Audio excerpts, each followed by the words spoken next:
व्याकरण के 3 अंग होते हैं, वर्ण विचार, शब्द विचार और वाक्य विचार। यानी उसी का प्रथम है वर्ण विचार, इसके बारे में हम अध्ययन करेंगे। वर्ण भाषा की सबसे छोटी इकाई वर्ण होती है। वर्णों के सार्थक मेल से शब्द बनता है और शब्दों के सार्थक मेल से वाक्य बनता है। यानी भाषा की सबसे छोटी इकाई है जिसे खंडित नहीं किया जा सकता है, वह वर्ण कहलाता है। किसी भी भाषा को सीखने के लिए सर्वप्रथम वर्णों को सीखा जाता है। वर्णों की क्रमबद्ध श्रृंखला वर्णमाला कहलाती है। वर्णों की क्रमबद्ध श्रृंखला वर्णमाला कहलाती है।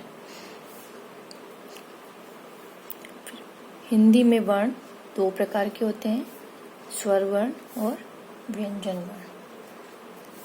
स्वर जिन वर्णों का उच्चारण बिना किसी वर्ण की सहायता से किया जाता है उन्हें स्वर कहते हैं। स्वर 3 प्रकार के होते हैं, ह्रस्व स्वर, दीर्घ स्वर और प्लुत स्वर। ह्रस्व स्वर 4 होते हैं, ए, ई, उ और री। दीर्घ स्वर 7 होते हैं, आ, ई, उ, ए, आई, ओ, औ। और प्लुत जो एक एस जैसा चिन्ह होता है जिसको बोलने में इन दोनों से अधिक समय लगता है, यानी तिगुना समय लगता है। ह्रस्व स्वर के उच्चारण में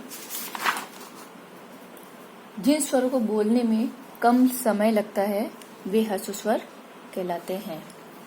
दीर्घ स्वर जिन स्वरों का उच्चारण करते समय ह्रस्व स्वरों से दुगुना समय लगता है वे दीर्घ स्वर कहलाते हैं।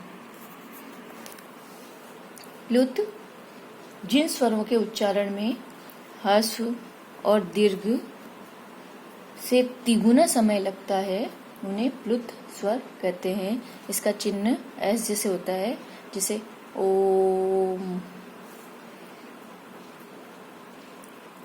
अयोगवा हिंदी में 11 स्वरों के अतिरिक्त 2 वर्ण अंग और अह होते हैं, इन्हें अयोगवा कहा जाता है। अंग और अह को अयोगवा कहा जाता है।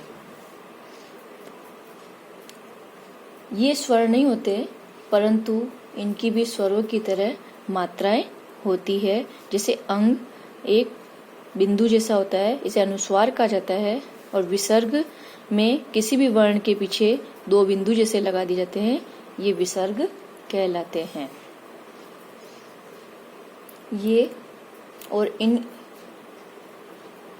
ये स्वर नहीं होते हैं परंतु इनको भी स्वरों की तरह मात्राएं होती है, अतः इन्हें स्वरों के साथ लिखा जाता है। जो स्वतंत्र रूप से प्रयोग नहीं किए जाते हैं। जैसे यहाँ पे देखा आपने पंख, संत, खंबा, तो यहाँ पर जो ये बिंदी लगी हुई है ये अनुस्वार कहलाते हैं। ऐसे ही इसमें विसर्ग में अतः, प्रातः, विशेषतः आदि ये विसर्ग हैं। ये है का उच्चारण होता है की ध्वनि निकलती है।